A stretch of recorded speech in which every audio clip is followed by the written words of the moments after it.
Well, you can't. Welcome everybody. I cannot hide the smile on my face that we've got this crew of gentlemen together, and the topic. So I'm just going to introduce everybody. Great to have Fleetside join us, and we'll talk a little bit about your analysis of the media. Obviously, we've got Big Jeff. Hi, Jeff. Hey, Paul, thanks for the invitation. It's going to be a good one. Ah, yeah. And Jack61, nice to see you again. Yep. Obviously, we've got the one and only Milbillie. And he's not in prison anymore, so that's good to see. he's a bit worn out. He's had to get up at stupid. He's had to work till stupid o'clock and get up at stupid o'clock. Is that right, Milbillie? Yeah, that's right. Anyway, I'm gonna hand over to Fleetside because Mr. Gnarly, would you like to tell us a little? Yeah, as I said just a moment ago, you suggested that your analysis of the media was as dry as toast. I would suggest it was anything but I'm going to let you have your say on the matter. Okay, I'll maybe provide a bit of an orientation, and first of all, thanks for colleagues around the table here, and yourself, Paul, for doing this, and also Paul for taking the time to read every last word of that document. The intent of the document, so you mentioned the mainstream media. Certainly it addresses the mainstream media and my concern for the objectivity and reporting that to me I've been observing for a long time. There was a time in 2006 when I had a eureka moment. I figured out what on earth was going on with the mainstream media. But the paper was hopefully intended to be a little broader than that. And Big Jeff, there's something you said in the last time we were all together on Milbillie channel to do with what it depends what kind of society you want to live in, right? So, and to me that's a pivotal question. What kind of society do you live in, and do you want to live in? And in my submission, what happens as natural to humans and natural to society is fascism. You get absolute control from the center, unless and only to the extent to which you have institutions that guard against that. And so the health of these institutions, one of which is the mainstream media, another one is your government, another one is your courts. These are your law enforcement, and even the moral majority in society. If they're not thinking critically, like a truther does, to test hypotheses, to test the truth in policy orientations, then you're going to inherit the kind of society you deserve, which is not a pretty one. And so I think that Stephen Avery and Brendan Dassey are data points in a systemic issue that we confront as society. So I look at them as an interesting case in point, something that the truther community has devoted extensive effort. My esteemed colleagues here in the chat and beyond, and international, just amazing work that's being done. And I'll certainly take any questions on the paper or any thoughts or comments or criticisms people have. One thing I would like to set up, given that I was talking about the truth a lot and objectivity and analysis to get to the truth, I think distinction need be drawn in the legal proceedings that Kathleen Zellner is confronting. Obviously, she is not at liberty to walk in there and just start pushing for truth. That's not the way the legal system works. there's another dimension to, and I'm not a lawyer, and certainly our legal friends could opine better, but it's important that the law also be operable. And so you've got these procedures that need to be followed. And so that can take the objectives in court a little off askew of just simply running after the truth. But I think we're at a state in this case where that due process is being used as a veil to hide malfeasance. We're well outside the pale on reasonable objective analysis and plain logic. So I just to put a little bow around that. I'm not suggesting that courts can just run after the truth, but we also can't have courts. They're so divorced from the truth that we lose faith in that institution. So our courts, our government has been silent on this. Their government, the Wisconsin government, right up to even I think the president wasn't.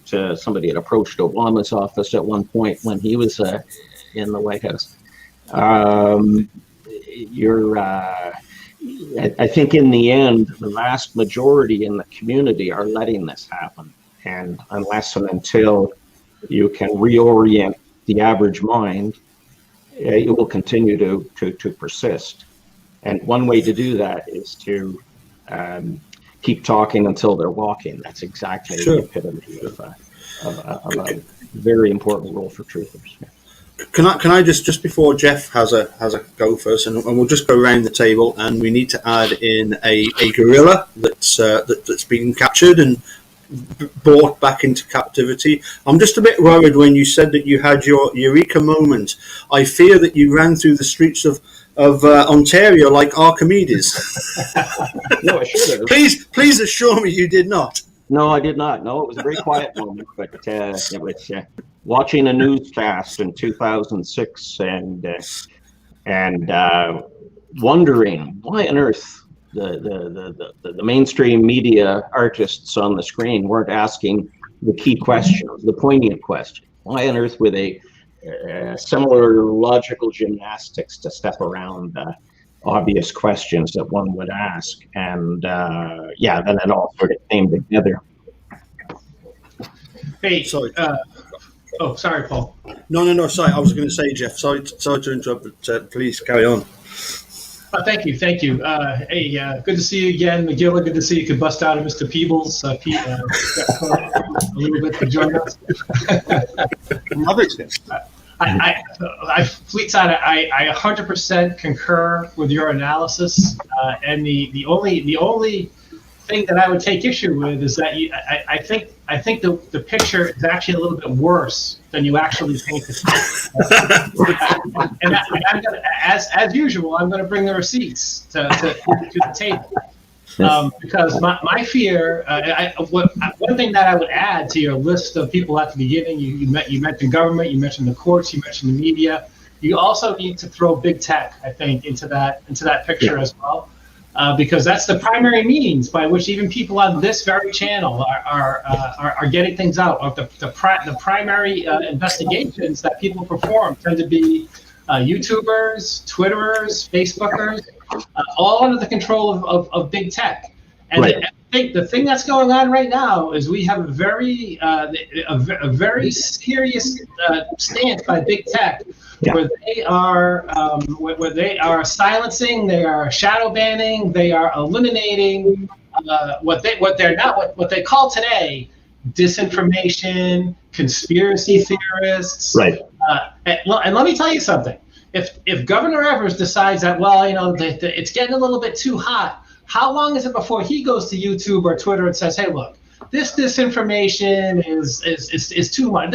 They're guilty. They were proven guilty. You should silence these people on YouTube. You should silence these people on Twitter. And we're not too far from that, because the problem is that it's not that people are standing by idle. The fact is that people are cheering it on. And there is no better evidence than Donald Trump being banned from Twitter. And people go, yeah, great, that's great. Yeah. No more Donald Trump, that son of a bitch, he's gone. Well, let me tell you something. However you feel about him, you should be completely outraged by the fact that his voice. I want to hear every single conspiracy theory and judge it for myself, and be allowed to do my own investigations. I don't want Twitter banning the New York Post. I want to see everything, right? I want to see, I want to even see the space alien theory about the key being planted, and I'll judge that. I'll judge that for myself. So thank you for this analysis. It makes you think, and really the state is very bad. So certainly the social media is an extreme example of blatant censorship, which the first time I had seen that confronted by the public was probably within the last 6 months, a little before December, pre-US election, and now it's as you say, they're cheering it on. There's this this is where I get on this bandwagon idea, but there's a moral majority in the public that's actually aiding and abetting the violation of civil liberties, I think, in a bid to sort of fit in, to go along and be part of the. I don't know quite what motivates them. They're not motivated by truth anyway. But social media is a huge problem that went to Congress in the U.S. to deal with. I don't think they've successfully sideswiped that issue.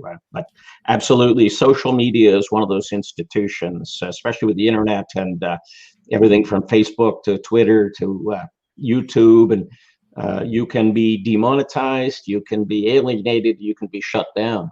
Now, what's about to happen as time moves forward is the wellness passport, which will extend that theme such that if you don't have your wellness passport and have it up to date based on the latest demands from the center, you will be shut down as an individual, demonetized, isolated, removed from society. So yeah, it comes back to your question there, Big Jeff. What kind of society do you want to live in? Yeah, I think we're next. I mean, I really do. And when I say we, I'm talking about supporters of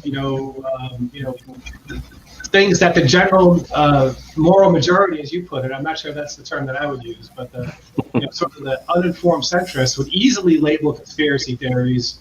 And there's the old yarn about that ends with when they came for me, there was nobody left to stop me. But I don't think we're near the end of the list. I think we're near the beginning of the list, and I think this very easily is going to be driven. Yep. If you think also of universal income, which is being ushered in currently, and begs the question: how does one get remunerated under a universal income, where you de-link it from capitalism? And one of the answers there is allegiance, right? So truthers are going to be alienated. I think you're right. The idea of critical thinking is not tolerated in today's society like it once was. I think something else that's quite evident is how the sea change in the press and the change of administration. We went from a press that would attack a sneeze to a press that can't seem to find fault in anything, including major crises. And a media, I mean, if Donald Trump's hair was parted wrong, there'd be a skit on Saturday Night Live. Saturday Night Live has announced that Joe Biden is immune to humor. Have you heard that one? No. and so we don't have. So we have a, for all practical purposes, a conspiracy, whether it's an unspoken one or a spoken one, that's driving forward in a populist agenda, and no matter which side of the coin you sit on, I think it's not something that we ought to be proud of. Ken Kratz used the media as a tool, right? That's what Paul was getting at earlier, right? And they couldn't wait to publish the March 2nd press conference, and that was fodder, I'm sure, for a week. Yeah, the media played an active role in this incarceration. I call it a persecution rather than a prosecution, but The media played a key role. The government has played a role, if only by its silence, conspicuous silence. The courts are actively playing a role. So today, the making of a murderer transgression is happening as a current event. It's going on as we speak. This isn't some data point back in 2006 that they're trying to debate. The logical gymnastics required to keep this incarceration in place is illogical from an analytic standpoint. And once if we get past this idea of procedure and due process, which yes has its place, you'll see. I think what'll happen forward is they'll continue to obfuscate. Yeah. That's a cherry. Carrying on then. Sorry, we're just going to go clockwise. Jack61. Any thoughts that you'd like to share with us, and then we'll get to the loose gorilla and Milbillie. I guess that I see things a little bit differently along the same lines, but my view goes much further back, and I'll say much further back. Let's just take, if anyone's seen the documentary, The 13th, and it's about the 13th Amendment of the United States. Yes. Yeah. And in the 13th, basically, this was created after, slaves were freed, and then they came up with the 13th Amendment. So you basically you can again be a slave, and once you're convicted of a crime. So there's a workaround right there. It's automatic. You can see it. I never saw it. I'm not old, but I'm old enough to remember, times in the past that I never really thought about the 13th Amendment and the words in there that legally allow, because that's exactly what they did. There was a mass incarceration that began after that. So these, whoever could have free labor from these people that were incarcerated. Moving forward through time, there's a company that was mentioned. I can't recall the name of the company that was mentioned in that documentary, but they're into everything. Government, corporations, they're everywhere. And their tentacles, their influence can be, I'm sure, be felt in probably ways that we'll never see. But if it's influential in control of population, if it's influential in control of how we get our information from the news or whatever, Big Jeff alluded to it a minute ago. We talk about news and what is we appear. It doesn't matter if you watch Fox or NBC, MSNBC. It doesn't matter. They've all got their own spin on it. I remember a time, and I'm sure Big Jeff and several of us here remember a time. That's not how we got our news. I'm not saying everything we got was correct, but I think it was far more correct. It was sourced. A lot of these large news organizations would not reveal anything until they double and triple check the source. Yeah. They just wouldn't do it. Yeah. So, okay, let's talk a little bit more basic about truthers and what's going on in Wisconsin and what we perceive from these cases. Of course, I mean, I've been following this since a couple of days really after making a murderer. It's pretty much something every day, it seems like. But regardless of that fact, just think about the news conferences that they had. These reporters, right, wrong, or indifferent, they were like a feeding trough every day, with the exception of probably one or two of them. They didn't question what was being told to them, really. I mean, other than, maybe a few questions at the press conference. And Kratz would shoot him down. He was just like pulling out a gun and shoot him in the head. Like, are you kidding? You asked me that? Are you kidding? I'm right and you're wrong, So, again, perception, media, and how it's presented to the world. Many people do not have the time to do what we do and what we've done, to sit down and dig and pull back this stuff. I never really got into this to be more than an advocate to present information in whatever form. It doesn't matter if it's you're on YouTube and audio, getting the information that we have, the only information that we have, and what we can get out to the masses and say, what do you think? From there, elected officials picking the best one. That's, that becomes another whole other problem for, us in the U.S. It becomes a massive problem. So who do you trust? You got judges coming up for re-election as some regional area. If somebody doesn't run down and look at what they've done in their past, we have no idea who we're voting for. And So, if I may add, most of these judges that do run for their positions don't have anybody running up against them. They run unopposed. They have Same no for threat of losing their position. Same for sheriffs. A lot of times for DAs and prosecutors. Prosecutors have more power right now in this country than I'm talking about state county prosecutor. They have massive power over the population, and anybody that says differently is not paying attention to what. Just look at what happened in this case alone. We had 2 state prosecutors that became special prosecutors and an AAG, and they absolutely look at what they've caused. Look at the Michael Funk case. Look at the Michael Bell case. That's right. Yeah, and so the only thing in there, Jack, I didn't follow is how we're different. So I wholeheartedly agree with what the way you set that out.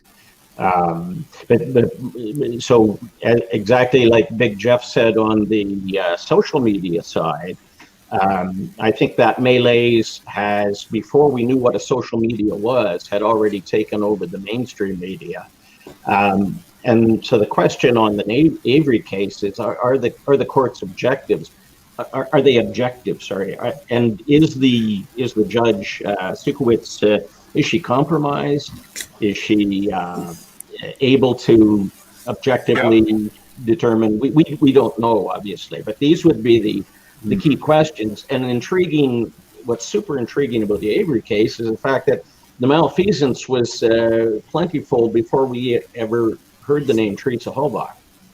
And so this is doubling down on what was a doubling down where there's conflict of interest abound, and people are we could see the motivation to protect themselves, the institution protecting them.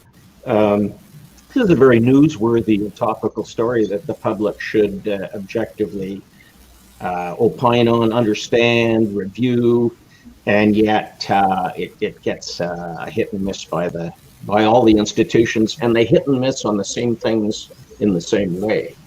It's like over and over and over and over. Yeah, you can turn on the news. Again, it doesn't matter which major network you turn on. They just regurgitate the same stuff over and over. I can't watch it anymore. It's like I can't watch it. It's very painful to watch, unless you're what I call the moral majority, and I think you're right. That's not a good. They're not the moral majority; they're the majority, perhaps, and they carry it's as if they speak to the moral position of society, the right think, so to speak, the etiquette. They get and they further go on to police that in the rest of us, right? As if we all have to drink the same Kool-Aid the same way. But these institutions are, I think, adrift, and we're in a very right now we're in a precarious situation for other reasons, extending well beyond Stephen Avery. But in the micro sense, the Avery case just serves as a great data point for there are huge problems with. I mean, just within the Avery case, anyone that's read a lot of people, again, they don't have time to dig, so they see the big headline, and they read a little bit in the paper, and whatever the paper's reported, they've digested. These guys guilty, the nephew's guilty, put them in jail, and they're done. They're done with it. So they've digested that without really looking at what actions and why the people did what they did. You think about. I'll give you a prime example. We've been recording.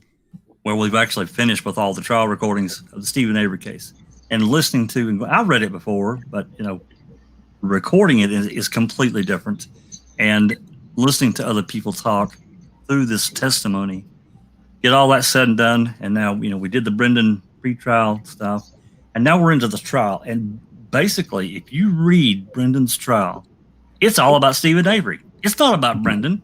It's all about Stephen Avery. how they got away with it. Again, this goes back to how the control. How was this allowed to be done? For me, as an American citizen, number one, of course, Brendan got screwed like 19 different ways to Sunday, right off the bat. But how can, as an American, how can we allow something like that to be done to a child? And they just accepted it and said, "Yep, we've got to convict this kid because he's an alibi for Stephen Avery, and this is the guy we're after." And this is getting down to a more basic level of what you're talking about, but it's still the same thing. It's control. Yep. It's control. And for Judge Angie, just to add. So if somebody says, "What on earth are they doing it for?" I think you're absolutely right. That's a key point. The C word, control, right? That's right. It's been that way through history. It's that way today. But if you say what motivates, whether you're talking about central bankers in the international world or maybe organized crime in Wisconsin or whatever you are hanging your hat on as the challenge here, it's the C word that ultimately one has to. That's the motivation to control. Think about ADEPA, Fleetside. What did it do? What created it? What did it do? It was created because of these terrorist events that happened in New York, and they wanted to make sure that any terrorists that they convicted didn't get out. But they didn't just end there. They added in a bunch of other stuff that really wrecked the federal government's ability to come into a state and say, "Hey, you guys screwed up. You need to fix it." It really basically, the federal government has very little control. And I'm not saying that's right or wrong, but in many instances, I think, they need a more professional body of judges that says, "Hey, you guys, what have you done here? Look at what you did to this kid." So basically, they removed that ability. It was a terrible thing. It's a terrible thing. So, yep. I'd just like to go back, Jack. You mentioned obviously a documentary, The 13th, by I think it's Eva DuVernay, who also did the When They See Us. Sounds right. Have I got that right? Yeah, and it just struck a chord with me because, of course, I joined Canada, and obviously you've got sort of English-speaking, French-speaking. One of the things that we get as Brits cast at us all the time is from the French, fact that French people are citizens, whereas UK, we are subjects because we are in, we have a queen, and so therefore we don't have the same rights as the French. So I'm just wondering, in Canada. What's the view there? Subjects or citizens? Well, and I think that so in Canada we have that as I call it the moral majority, but we got to find a better term for that. The bandwagoners is prevalent in Canada, and we're part of the Crown too. We're the Commonwealth, so we have both the Queen and a Prime Minister, and but beyond that, I think if one truly delved into the history of the Crown and the activities they get engaged in, it goes well beyond the lens that's afforded through mainstream narration. There's quite a bit going on with the Crown that may relate to where society's going today. So the Vatican plays a huge role, the Crown plays a huge role. There's all kinds of known organizations that may operate under a slightly different role than they would advertise for general consumption. But I think the public here is very much like in the UK, and I'm not sure that it's that much different than the US. There's a point you made, I think, Paul, when you were reading that out, that the mainstream media in Canada would be considerably different. I find it just as appalling to listen to mainstream media in Canada. So we have CBC, Canadian Broadcasting Corporation. You have the BBC over there. But if you go to CBS, NBC, ABC, CanWest, you name it, you'll get that same on issues of key import. You'll have those same media lines fed and repeated. I can add one more thing, Paul. You carry on. I'll let you guys do the talking. You look at this relationship I'm getting to a little bit more into a subset of what you're talking about.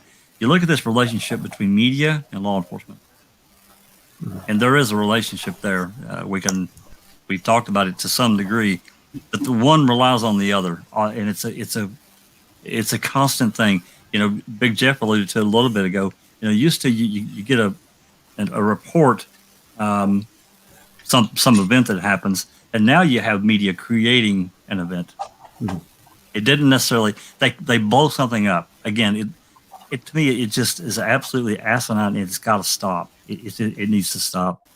Something happened in the mid '80s that for broadcasting with the FCC, the rules changed, and these corporations saw that this 24-hour news cycle was a big moneymaker. So wow, look at it now. Here we are 30 years later. Yeah, and they're tied to a policy. So where the media whips us into a frenzy on key points, it's coincidentally tied to a central policy initiative as well. So they rather than so a journalist is a profession. There's a professional calling. We talked about that, Paul, in one of the earlier presentations that we did way back when. But by calling, a journalist has a professional obligation to society. There's ethics involved. And I would ask where that ethics is today. I'm not seeing it operate. Your courts have an ethics. Very few officers have an ethics. Your government has an ethics. And this ethos on all of those bandwagons is rather today tactically pushing agendas. So getting back to Steve and Brendan, if you want to leave them in, then all the king's horses and all the king's men and all these institutions get together and they maintain the persecution. It's got nothing to do with seeking truth. Yeah. The government has demonstrated again and again that they cannot be trusted with power. And the part of your analysis, Fleetside, basically, I think, says that the checks and balances have completely eroded, right?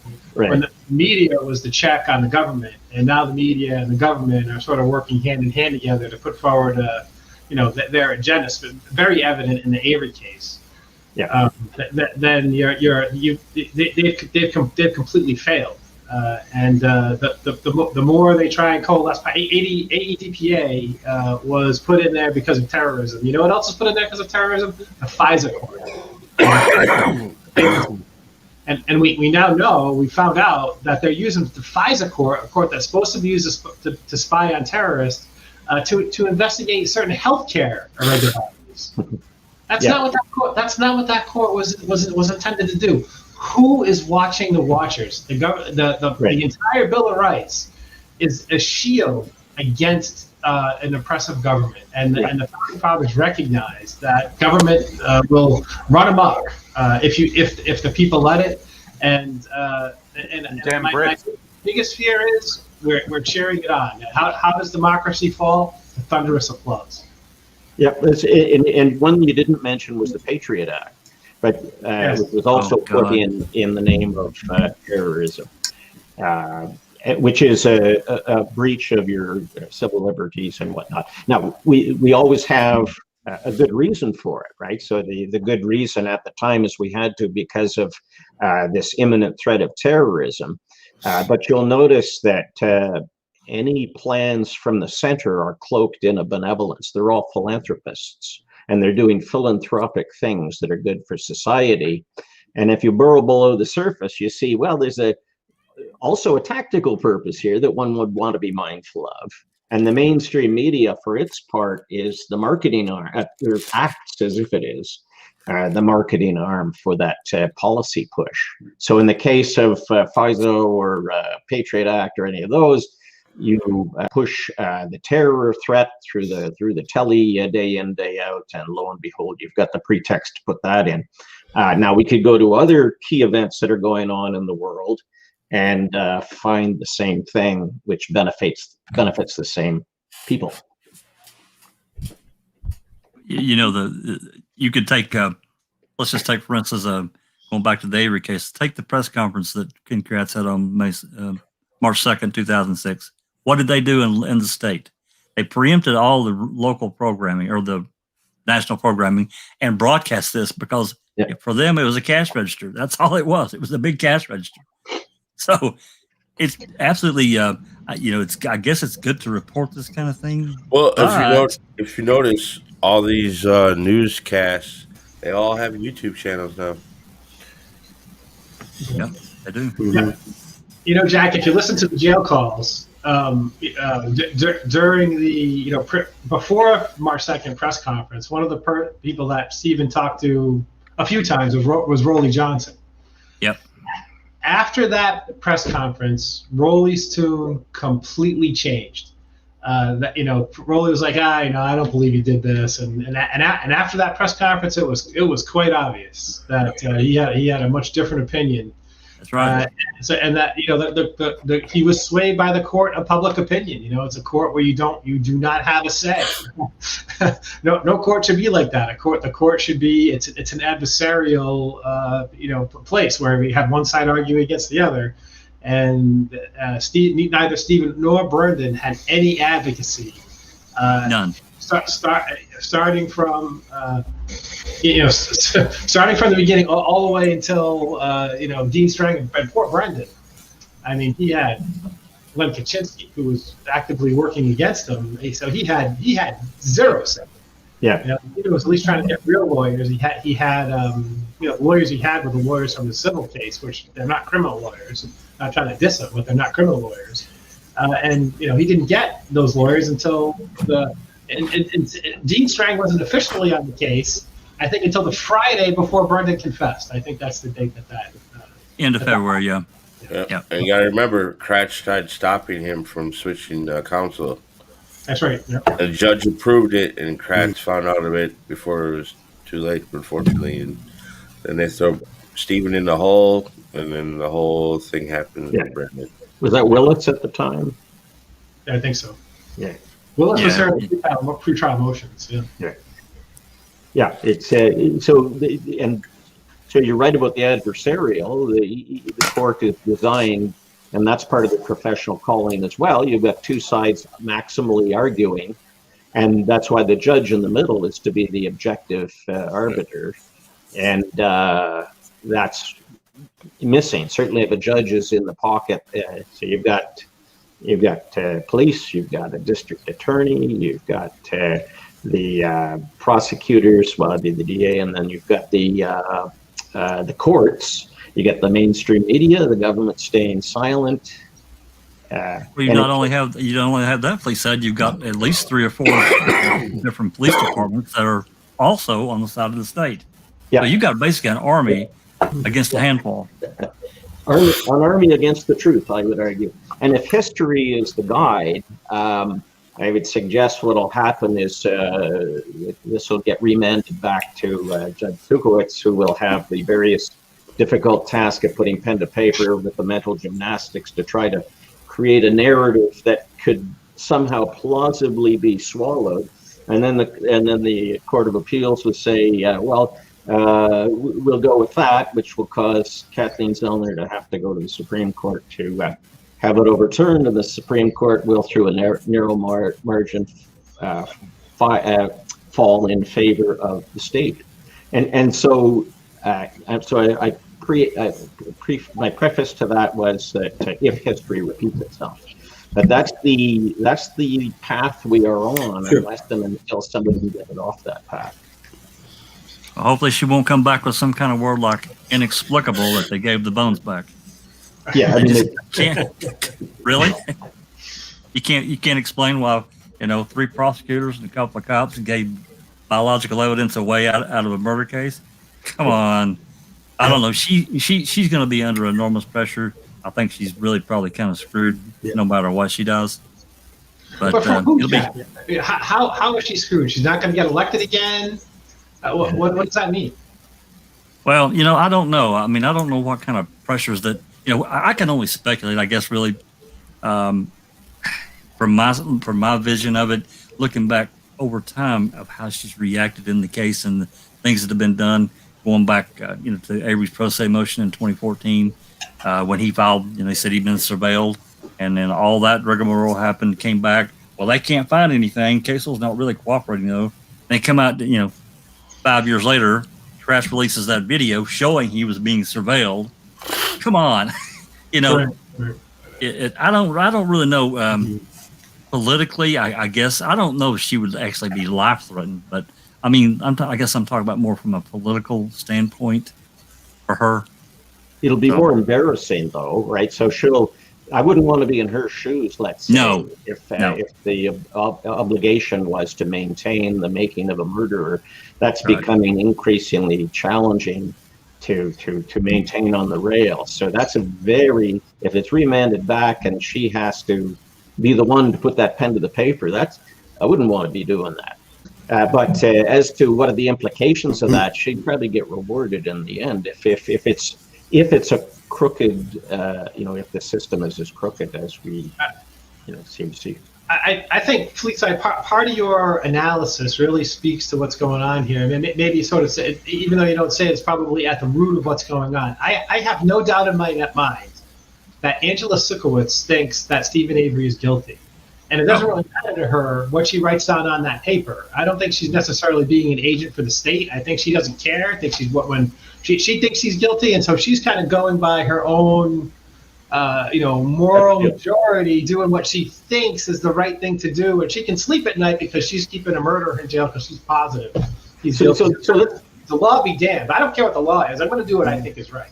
So let's lean on that. That's a good topic to sort of pick up on. So is it that she feels he's guilty, and regardless of the evidence before her, she's going to sort of maintain that position, which I would say is counterintuitive to a judge's psyche, but may well be. Or is she compromised? Could it be that that there's some kind of extortion going on here? Or is she simply looking at extraneous factors, such as what are the implications to society if I let this Stephen Avery go, and that undoes some of the knitting? What are the implications to society and the instability or the cost or these other factors? She could be so trying to climb into her mind is going to be an interesting. But I like the way you came at that. So we have a slightly different look at her. And I could say there are three possible, you might be right, I might be right, or there might be a third. But yeah, that's a place I don't want to be, is inside our minds. But there's multiple ways to the truth. I don't know how many levers there are once you're in there to sort of steer that thing, but. I think a judge ought to be concerned with the legal process, and to me, this case was so flawed, starting with the fact that they executed a search warrant that lasted 7 days, 8 days? 8 days. That is kept renewing them. That is incomprehensible to me. That's more days than Stephen had to clean up, right? Yeah. He only had 5 days to clean up. Even numerous entries into his trailer instead of just one, maybe two. Let's just keep going into his trailer and getting whatever we want. I've never heard of such. How many times do you get to go in and search someone's house? Come on. Another thing, as many as you want. Exactly. But another thing, think about these judges. Think about these AAGs. What did Williams do? We can only speculate to some degree, but this guy clearly wanted away from this case. He calls and it says he's calling Fallon, and he actually rings up Zellner and says, we probably should check what's in that bag to see what we've got. Cover his ass. That's here. There's the door. To me, he clearly wanted off the case. Again, I'm speculating, but then this goes to a judge, or not. He's not a judge, but he's a prosecutor. So he's still in that same bailiwick. I just see so many issues, however they're driven in this case. And of course, this expands out to society. Another thing, and I'll stop talking after this, is plea deals, plea bargains, and how they have influenced our whole aspect of jailing people. Yeah, it's like, let's make a deal. I don't think they have the spinning wheel yet, but it's certainly, if the courts are overrun by tactical procedure, too much volume, then the plea deal becomes essential. And boy, that's a tough call for someone who's not guilty to take the fall, because they're going to be railroaded.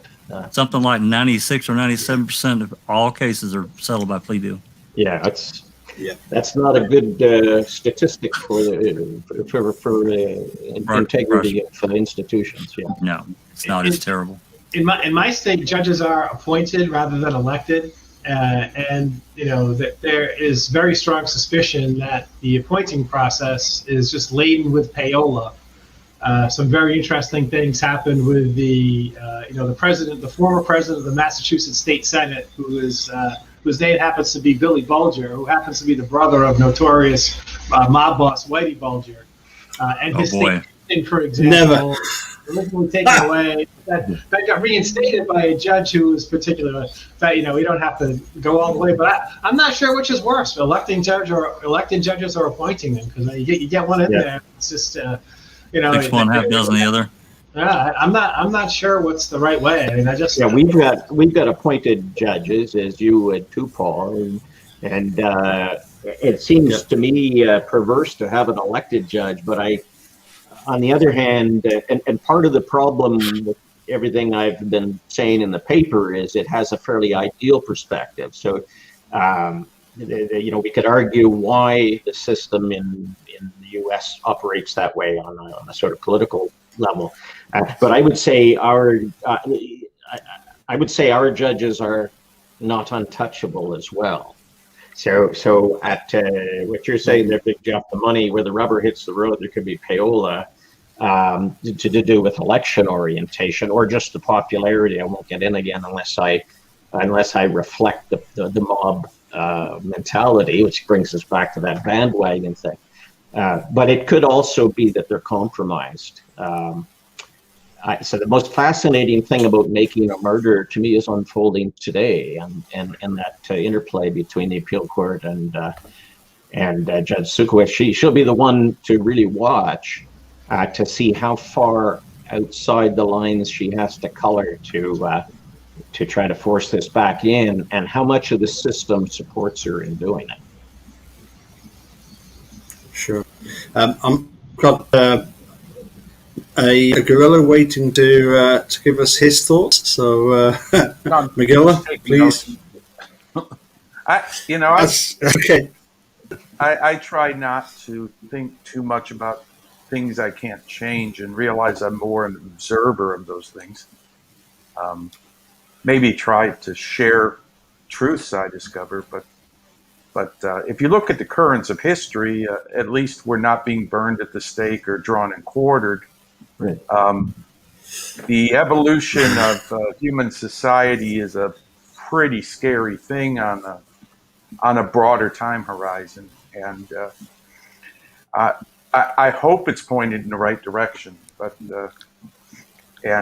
I'm just trying to contribute some to letting the truth be seen in this one case, and then I'll move my obsession to another case. I do only have faith that the broader currents of history will lead into a good place, and it's not just human beings that mankind has sometimes treated harshly. Gorillas aren't doing real well with human beings either, so I just want to add that in. I actually remember that Magilla gorilla. I hate to say it. Back in the 60s, I think it was. It's not a cartoon. I think it first came out in 1964. Yeah. It was a Hanna-Barbera cartoon, but I also pick up all causes for gorillas. Gorillas are very endangered now, and it's becoming where their habitats are so endangered that you almost have to push for domestic and zoo populations to increase just to preserve, what I think is a wonderful species. Yeah. The one thing you were saying, Magilla, the idea that through history, the evolution, we haven't been kind to each other. I don't know if I quite got that right, but that's an important point as well. So my paper is sort of the ideal, and we can't expect the ideal to operate. We maybe the legal system we're complaining about is really, really, really bad, and it's the best thing we could hope for. Compared to not having a legal system, right? So there's a school of thought that this ideal orientation, but like in the laws of Leviticus, a lot of things were solved by having the village sort of take people outside the village gates and throw rocks at them. Oh yeah. That was bad, and then the Inquisition. Life of Brian. Oh yeah, always look on the bright side of life. The Romans were a little hard to get along with at times, even when they washed their hands. And definitely, I've seen quite a few Scots being drawn and quartered in the movies. Does not seem like the most humane way to treat somebody. No. For the longest time, I didn't know what that meant, and then I think I saw it in Braveheart, and then I understood. Yeah. Yeah. Tarred and feathered is also, So there's always this, like when we think of the influence of the local community, there's always been the local community sort of wanting to, enact harsh punishments. And really the legal system coming through the Magna Carta and up to, the modern formations that are being seen in, Western democracies has improved, I think, but very slowly. And there's a statistic when I do engineering that I look at a lot, which is the number of lawyers per capita that a country has. As a measure of how corrupt its legal system is, because you can think of lawyers earning money as a tax on life. And 86 times as many lawyers per capita in the United States than in Japan. So certainly in Japan, maybe the legal system doesn't help you get much resolution either. But 86 times as many is a scary number. I looked at Brad Dassey's little foray into the legal system this last week. I tried to encourage him to realize that a lot of times your base emotions are destructive when you funnel them in the wrong direction, destructive to yourself. And it appears like now he's raising legal funds to feed some lawyer's family. So give generously. He honestly admits that he knows absolutely nothing about this crime and why he wants to argue with people enough that he's got to collect money for a lawyer. I don't know. I hope Brad, the end of Candide, they said, the secret was to learn to cultivate the garden in your backyard. So it's probably my advice for Brad. But we're just, I think Milbillie's with me a little bit, and Joris is, we're just looking for that piece of evidence that might tip this case. And that's been of vital importance, right? So my little orientation to it is yours is much more appropriate for the current actions, and it's given us tremendous visibility into some of the the details behind.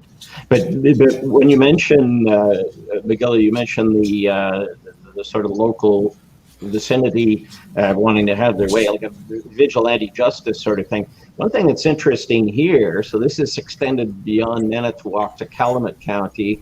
It's now extended out of that to the state level. So you've got the appeal court engaged, and we'll pretty soon perhaps be reaching Supreme Court.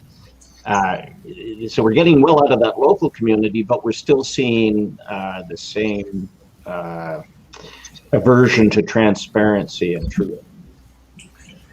Well, it's it's one of these sad things. Political systems don't like to take responsibility for anything. They will avoid taking responsibility so they can't be blamed for things. Mm-hmm.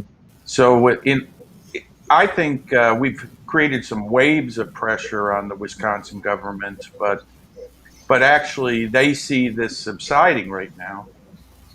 And unfortunately, I think Making a Murderer Season 2 was diluted by the pandemic. It might have created a lot more pressure, I think, if it had been in the news cycle more.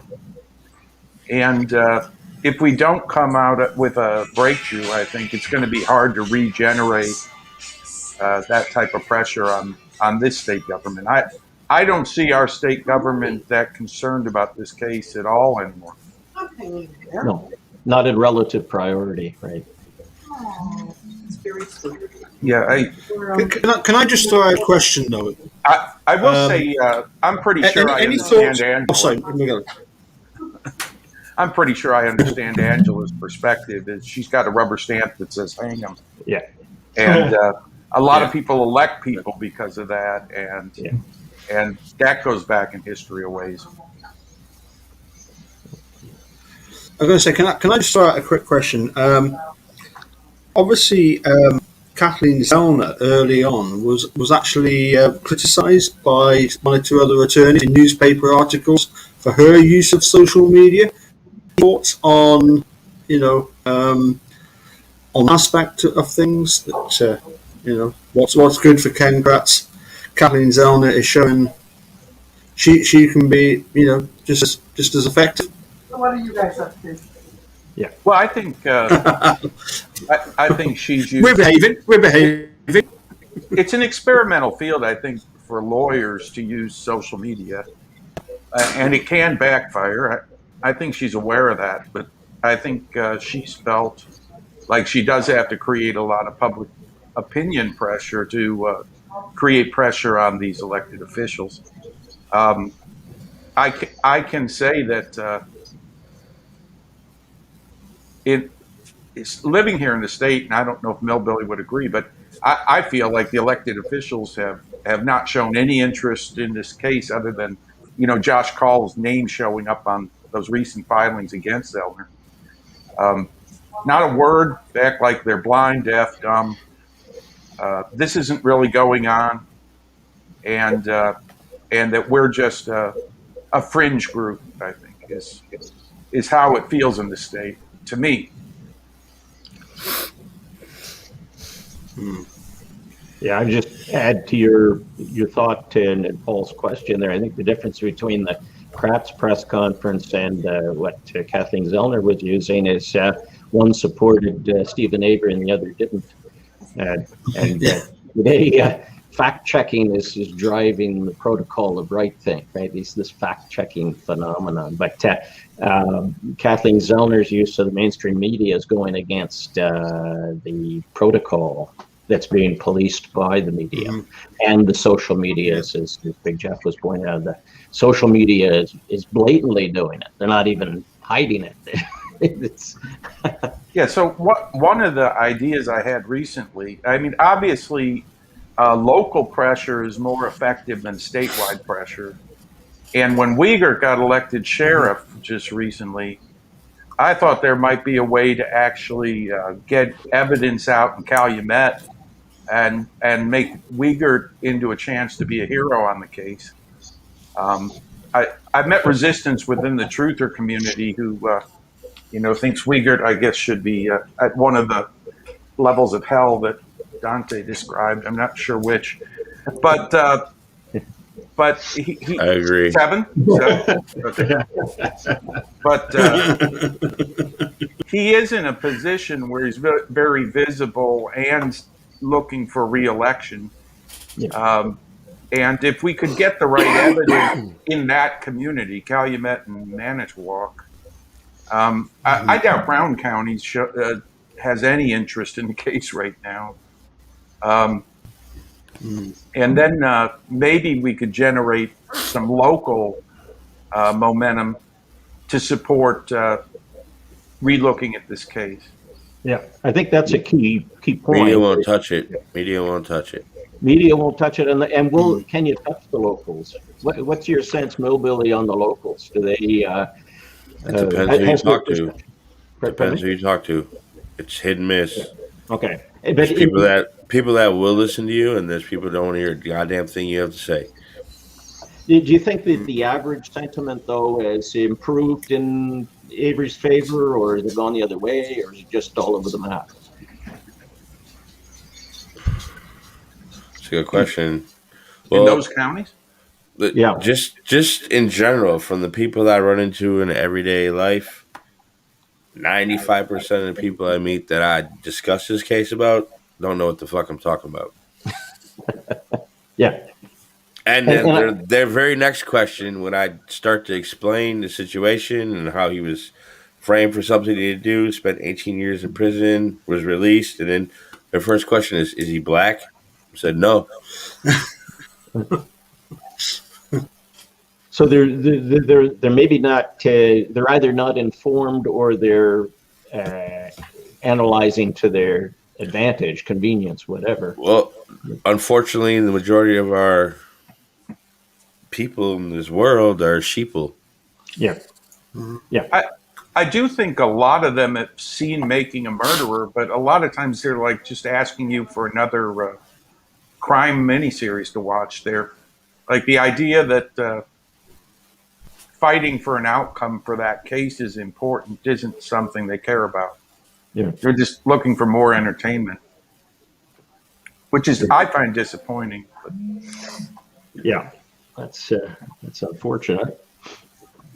Unfortunately, we have other cases even in our own state for them to investigate if they're interested. You know, it's really sad that people they don't understand what their civil rights really are. They don't have any idea.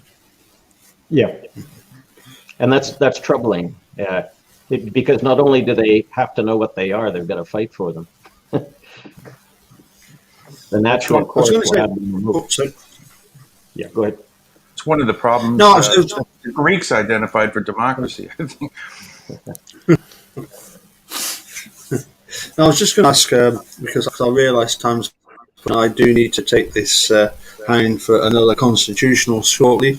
It was something that was mentioned earlier about judges, about being the difference between being re-elected or elected or appointed.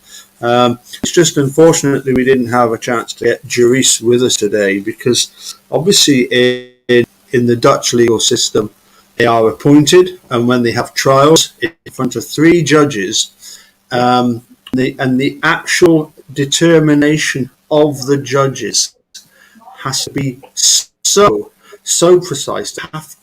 They have to really explain everything to the nth degree because the pressure is on them. That you really do get quality judges in the Dutch legal system to such an extent whereby the sort of level of trust in the system is phenomenal. I mean, having spoken to like Jerry Butin about this, there's no way he would want non-jury trials. But can anybody see a reason for having?